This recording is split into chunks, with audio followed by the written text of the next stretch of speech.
We look at the path to the Stanley Cup Final for the Panthers and the Oilers and give our top 5 playoff games so far this postseason. That's next on Locked On NHL Game Night. When that final horn sounds, you know it's time for Locked On NHL Game Night. All the post-game reactions to every game across the league, every single night, with insights only the hosts at Locked On can provide.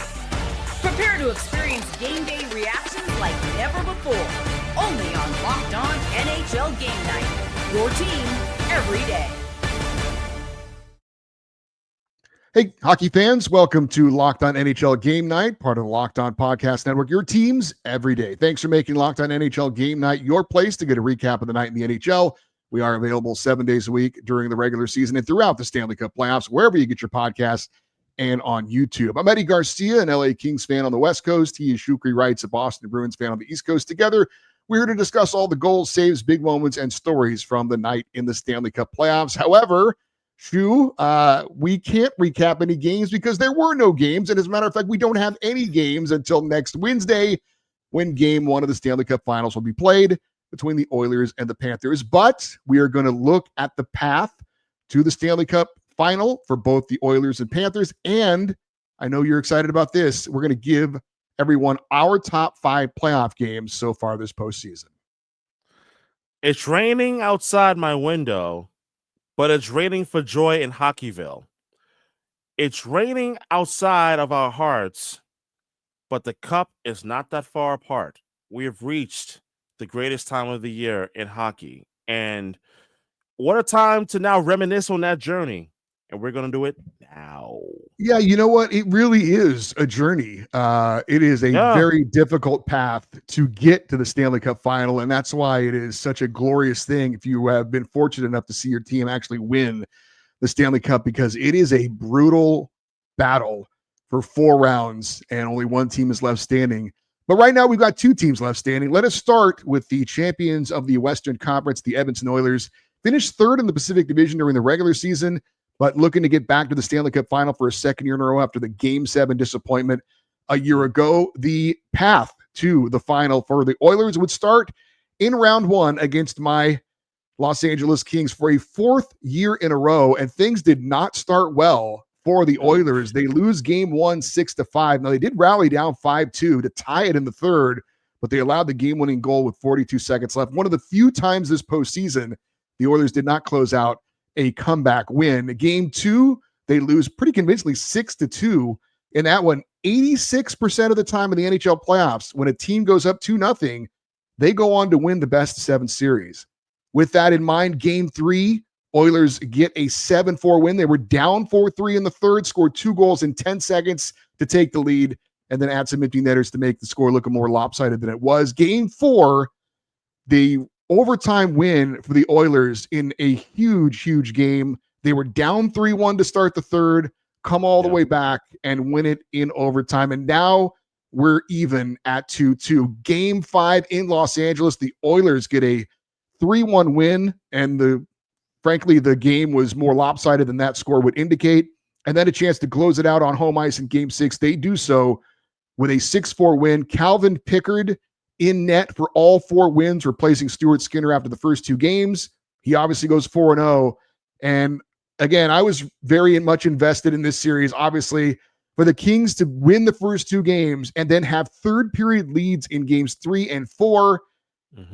This was the Oilers pulling themselves up off the mat and then closing it out. They were tested in this series, but they showed a lot of heart, a lot of intestinal fortitude, as they say. And for them to be able to come back in those 3rd periods and get those key wins was kind of a pretty good sign for them going forward, I thought. You know, in the Stanley Cup playoffs every year, there's always, and I mean always, a sign where you could look back on a team's journey to getting to the Stanley Cup Finals and even winning it potentially and say that was the moment where it just clicked. For me, it was game 3 of that first round series against the Los Angeles Kings, as you just alluded to. The comebacks in games number 3 and game number 4. You see, in the Stanley Cup playoffs, it's about moments. How do you meet the moment? Because I hate to do this to you, Eddie, but in game number 3, the Kings looked like they had the game in control. And we talked about this when we did game night during the first round. They looked like they had the game under control, and Edmonton finally woke up in game number 3, and it happened again in number 4. And that was the moment where it all sort of just clicked and it came together for the Edmonton Oilers, but especially defensively, whom in which that at the time the Oilers, they didn't have Matthias Ekholm. He was still out with the injury, so they had to figure out. And I was talking about this, if you all remember, Evan Bouchard was going to be the guy who was going to have to step up huge, and did he ever? And that, for me, that series between the Oilers and Kings in round number 1, and I agree, was surely a sign of things to come, but it was also the sign that Evan Bouchard was really ready to step into the lineup, not just the lineup, but the limelight, and really just take the bull by the horns and run with it.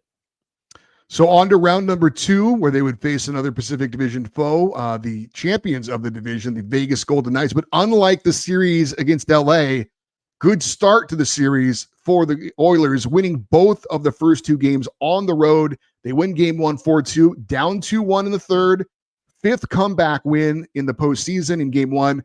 Game 2, they win at 5-4 in overtime. Leon Draisaitl with the OT game winner. Now, they would lose game 3 on home ice 4-3. We might remember the Riley Smith miracle goal with 1 second left off Leon Draisaitl's stick. But to the Oilers' credit, that did not set them back at all. They come right back in game 4, win it 3-0. Stuart Skinner, 23 save shutout. And then in game 5, closing it out in Vegas, 1-0 in overtime. Kasperi Kapanen with the OT game winner, and Stuart Skinner, his second straight shutout, back in the lineup because of the injury to Calvin Pickard. And I thought this would be a more competitive series.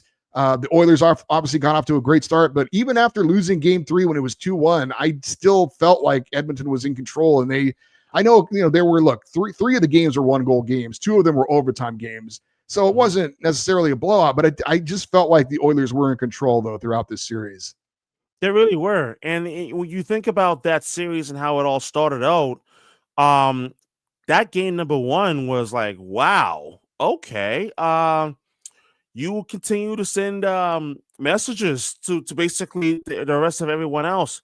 But in terms of Kasperi Kapanen, I think that this series in particular was the first series in which that you really saw Kapanen's game really begin to take shape and his importance to the Oilers lineup.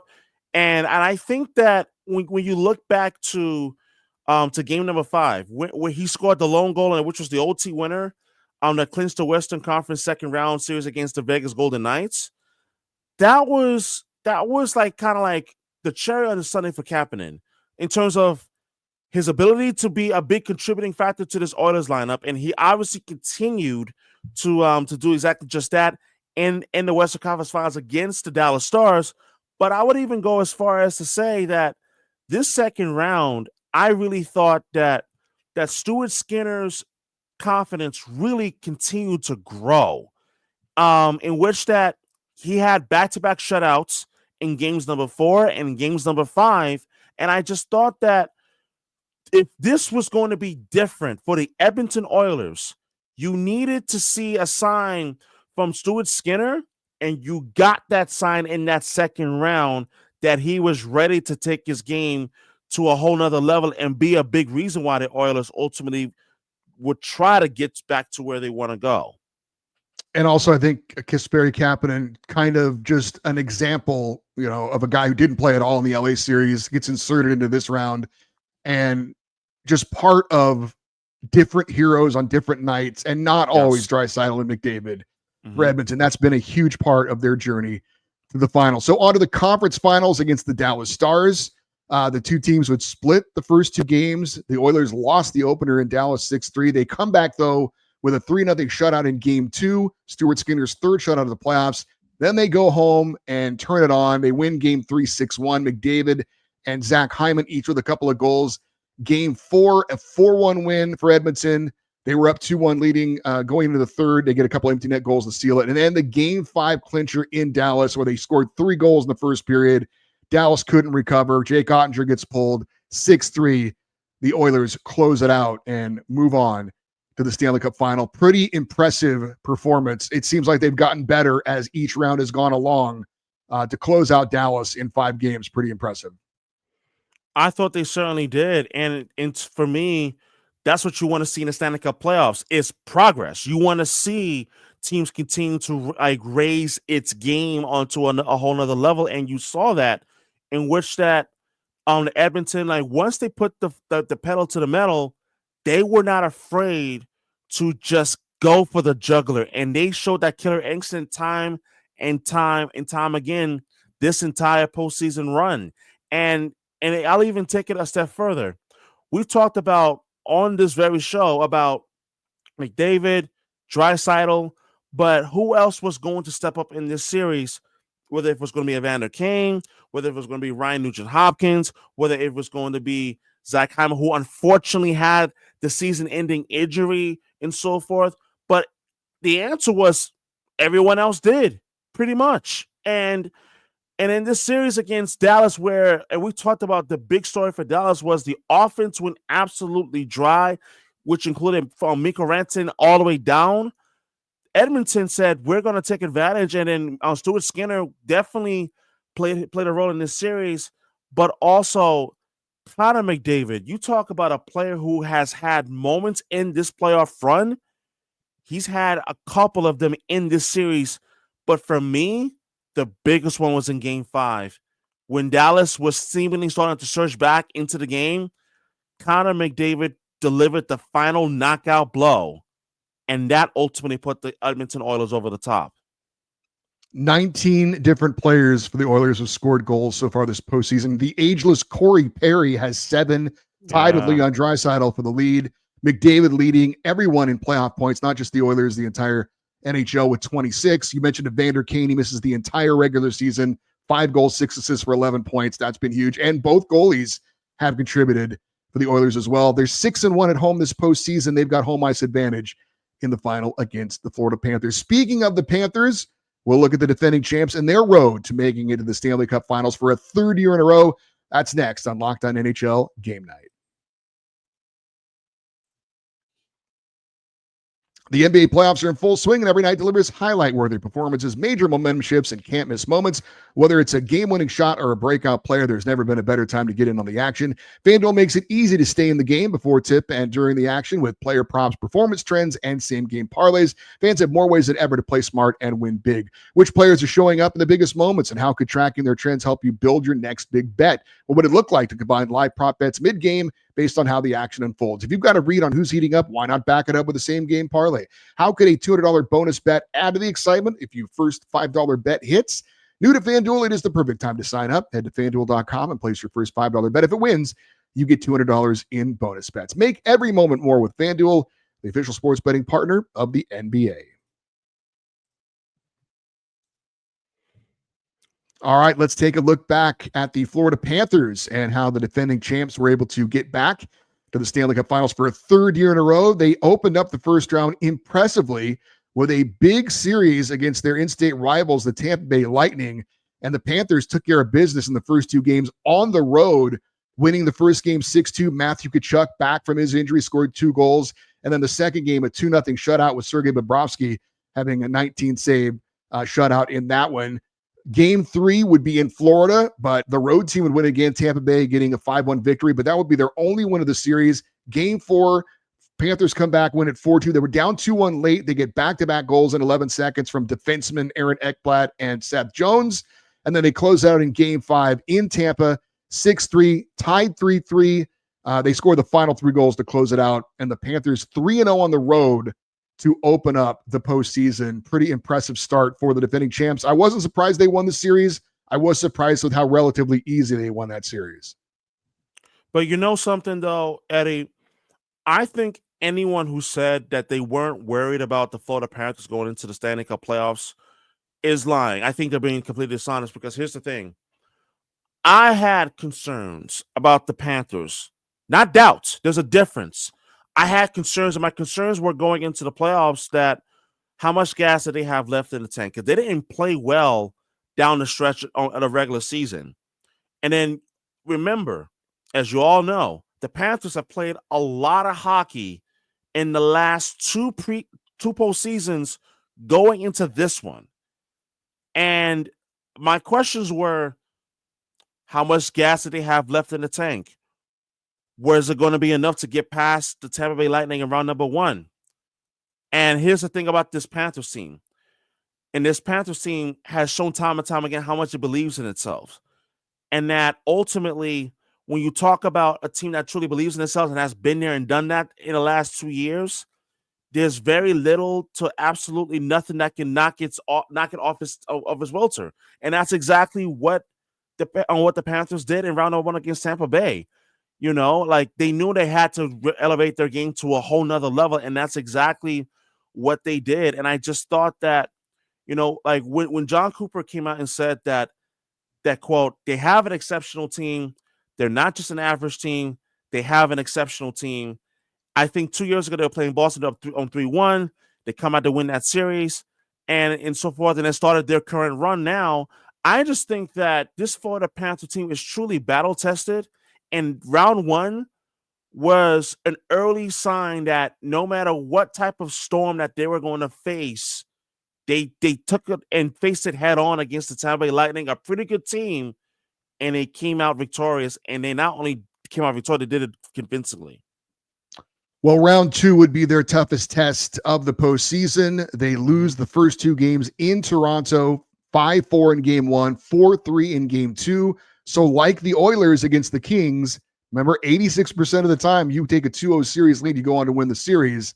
Game 3 obviously would be huge for the Panthers, and they get the 5-4 overtime win. Brad Marchand with the overtime game winner. They added him at the deadline to come up big in big moments. He's obviously a Leafs killer, and he showed it in that one. Game 4, a convincing 4-0 shutout win for the Panthers. Sergei Bobrovsky, 23-save shutout. Sam Bennett's third period goal iced it.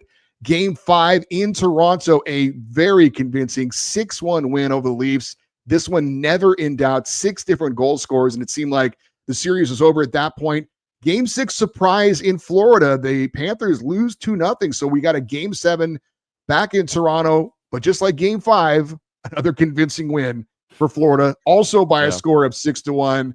They were up 3-0 after the first, never looked back. 6 different goal scorers once again. So even though it was 7, the convincing road wins in Game 5 and Game 7 as they come back from losing the first 2 games.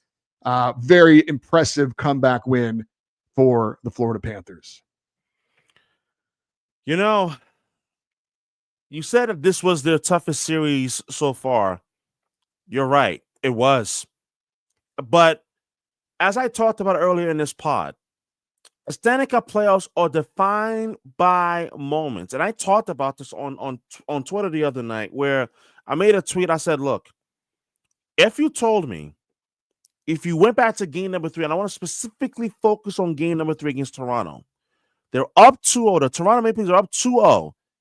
The series seemingly going their way, and they're up 3-1 in game number 3. Again, everything going Toronto's way. And that's where everything changed. Everything changed in that moment where the Panthers just never looked back in that game, in that series, and the run that they've been on. And I think when you look at what the Florida Panthers have been able to do, what you've been able to get from like Carter Verhaeghe, Sam Reinhart, Brad Marchand, who was absolutely huge, but especially in game number 7 where he had a goal and 2 assists as well. This Panther team faced its stiffest test at that moment, and they played like the heart of champions. And that series was also an indictment against the Toronto Maple Leafs for their inability to close out on games where they ultimately led.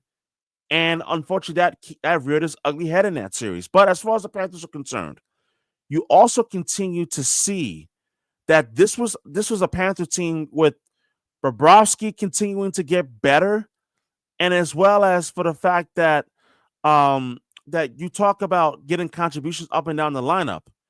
Anton Lundell is another example. And I think that for Florida, ultimately in this series, they showed not only the ability to come back, but to come back from what seemingly was a too big of a mountain, and to show everyone that, hey, we are the defending Stanley Cup champions for a reason. And that's exactly what the Panthers did in ousting the Toronto Maple Leafs.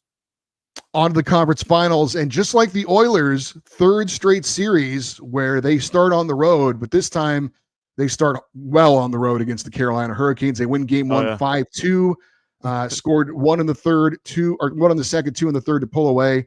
Game two, 5-0 shutout for Florida. 3-0 after the first period. Sam Bennett had 2 goals. Sergei Bobrovsky, 17-save shutout. They win game 3, 6-2. They were tied 1-1 in the third, then scored the next 5 goals. Alexander Barkov had 2 of them. Looked like it was going to be a sweep in this one, but the Hurricanes do get a 3-0 win in game 4, but game 5 back in Carolina, and the Cats close it out with a 5-3 victory. They fell behind 2-0 in this one, but they rally back. Carter Verhaeghe gets the game winner in the third, and just like the series against Tampa Bay, they go 3-0 on the road in this series and on to the Stanley Cup final for a third year in a row. And I thought this series was actually going to be a lot closer, considering how Carolina played in the first 2 rounds. And color me surprised. I really was surprised that it wasn't close in terms of the game by game aspect, but I think that it was actually a sign that Florida was truly on full throttle in that series. We talk about like some of the things that you really liked what Florida did. Brad Marchand again coming up huge, and you talk about Bobrovsky again continuing to show why they're calling him playoff Bob down in Florida. And not only just that, I thought defensively and their tight forechecking game was just on a whole nother level, in which that they took away time and space from the Carolina Hurricanes, and they took away the middle part of the ice, which drove them absolutely nuts. And it took one game for the Carolina Hurricanes to ultimately break their winless record of not winning in the Eastern Conference Finals. But even then, when it seemed like Carolina was, beginning to, to suddenly get themselves back into the series, Florida said, no, sorry, we're going to turn on the Jets now.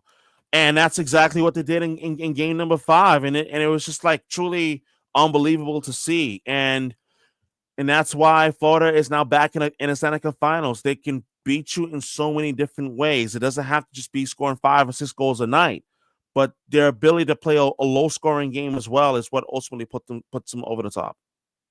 Just like the Oilers, the Panthers have 19 different players that have scored goals, 7 coming from defensemen.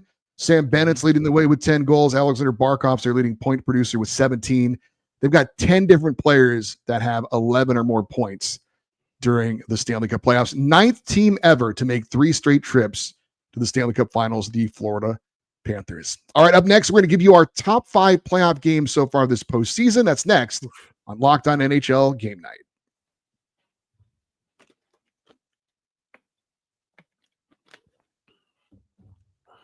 All right, we look back at the path for both the Oilers and the Panthers to get the Stanley Cup final. We also wanted to take a look back at the best games so far this postseason. We've had 80 playoff games this postseason, 47 in the first round, 23 in the second round, and 10 in the conference finals. I think we had 15 games that went overtime. So we picked each our top 5 playoff games, and we'll go 5, 4, 3, 2, 1. My number 5.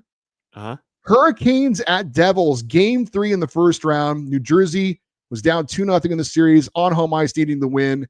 3 of the 5 goals in this game scored in the third period. The last 2 by Carolina to tie it, but after a scoreless overtime, Devils defenseman Simone Nemec scored in sudden death in the second overtime for a 3-2 win. One of 2 double overtime games we had this postseason. We're going to talk about the other one, I'm sure, coming up in just a minute. But that was my number 5 game.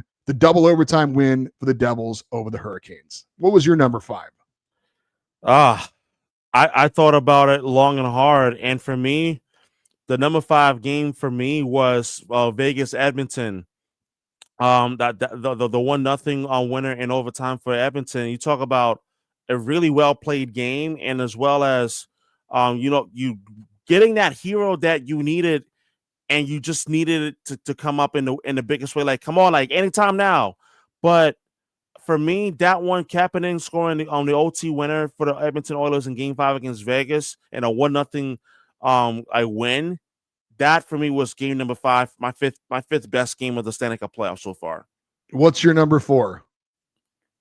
My number 4 for me was, oh man, it was tough because I had to flip and switch and whatnot. But number 4 was Toronto, Florida, game number 3, the Brad Marchand overtime winner, and that was also the same game that, remember, that Toronto was up 3-1 in that game. They were up 2-0 in that series, and they had the moment of truth where everything just came together for the Panthers, where they were able to find their game. They were able to, to get it going, in which that I thought that if you were to look back on what was the determining moment for the Panthers in this playoff run, it certainly was that game. So for me, that was game number 4. Game 4 for me is a stab in the heart. This was the most difficult, disappointing playoff loss for my LA Kings since I've been a fan, and that's 30 years. Game 4 in Edmonton, Kings Oilers, LA up 3-1 going into the third. Evan Bouchard scored back-to-back goals, including the game-tying goal with 29 seconds left. Tie it up at 3-3, then Leon Draisaitl wins it in overtime on the power play. If the Kings are able to hold on, or if they score the goal in overtime, it's 3-1 LA, but instead 2-2 is obviously completely different. A crucial game 4 loss for the Kings, a crucial game 4 win for the Oilers, and I thought that was the turning point in that series. So unfortunately for me, game 4 between the Kings Oilers is my number 4. My number 3 is your number 4. My number 3 is your number 4, Leafs Panthers, game 3, the Brad Marchand overtime game winner. Yeah. So you talked about that one. What was your number 3? My number 3 was, this one was an absolute doozy. It was absolutely a doozy, and I think there's no question that it certainly was. It was Winnipeg Dallas, game number 6. And it was a doozy because for a variety of different reasons. Number one, starting with Mark Scheifele, whose father sadly passed away just earlier that day. And, the entire hockey world was thinking about Mark Scheifele and his family. And as well as, the slogan became, try to win it for Scheifele. And who scores the very first goal in that game? Mark Scheifele. Unfortunately, that in itself wasn't enough for the Winnipeg Jets to save their season, in which that Mark Scheifele commits a penalty towards the end of regulation, and then Thomas Harley scores the OT winner for Dallas to send them to the Western Conference Finals. But that was one hell of a game, but it was certainly an emotional night, especially in the NHL. That's a good call. You know what? I should have had that one in my top 5. I will have a do-over. I'll put that one as my number 5. Carolina and New Jersey are out. That was a good call on your part. I will be surprised. I will be surprised if our first and second games aren't the same. My number 2 best playoff game so far, Avalanche at Stars, game 7, second round. Dallas down 2-0 in the third. Former Av star Mikko Rantanen scores twice to tie it up. Wyatt Johnston then gets the go-ahead power play goal. Rantanen with the assist, and then Rantanen wraps up the 4-point night with the empty net goal, with the hat trick to eliminate the team that traded him away. Only the second player in NHL history to have a 4-point game or 4-point third period in a game 7. And Pete DeBoer improved to 9-0 in his career in game 7. So game 7, Stars Avalanche, Mikko Rantanen hat trick. That's my number 2. That was, in fact, my number 2 as well. And that was literally it, listed down. Whereas for me, it was the Mikko Rantanen factor. He gets traded away from Colorado to Carolina. That didn't work out. He gets traded from Carolina to Dallas. We all know the story by now. And for him to play the role of the boogeyman, to send home his old team, the team that drafted him, the team that developed him, the team that he found his success and won the Stanley Cup with in 2022 with, to come back and haunt them at that moment and that game in that third period was truly a sight to behold. It was a historic and all-time great third period in a Game 7 in the Stanley Cup playoffs. So for me, that was, in fact, number 2 in terms of the best playoff game so far during these playoffs ahead of the Stanley Cup Finals. So number 1 has to be Game 7, Blues at Jets, right? We're agreeing on that? 100%. The miracle of Manitoba. Winnipeg down 3-1 late in the third. They pull Connor Hellebuck. Vladislav Nemestikov scores with less than 2 minutes to go. And then Cole Perfetti deflection with less than 2 seconds left to stun St. Louis, send it in overtime, and then Captain Adam Lowry wins it in the second overtime for the Jets, the third longest Game 7 in NHL history. Jets win it 4-3 and take the series 3-2. Game 7, Jets Blues, without a doubt, the number 1 playoff game so far in the Stanley Cup playoffs. Oh, for me, I couldn't agree more, but my reason is because the way that St. Louis was playing to start that Game 7, they had that game mostly under control until you got to the 2-minute mark in the third period in game number 7, and that's where Winnipeg, they pull the goalie and they send the extra attack on, and listen, that's where like everything suddenly began to click, and Winnipeg just found its game, and St. Louis and Jim Montgomery in that Game 7 just did not have an answer, and ultimately Adam Lowry was the hero in overtime in Game 7 for the Winnipeg Jets, and that for me, like the Manitoba miracle without question is the number 1, and it's got to be the number 1 in my opinion. And I'm curious to see what does the hockey world think. And there you have it. That is our top 5 playoff games so far in the Stanley Cup playoffs. And neither of us had any games from the conference finals in our top 5 because the conference finals weren't all that great. They were okay, but they didn't really have that signature game. Hopefully that will not be the case with the Stanley Cup final. I don't think it will be. I think it's going to be a great Stanley Cup final. We will give our predictions for that and break down more of the Oilers versus the Panthers in our next show. I'm Eddie Garcia. He's Shukri Wrights. Thanks for listening and watching Locked On NHL Game Night, part of the Locked On Podcast Network, your teams every day.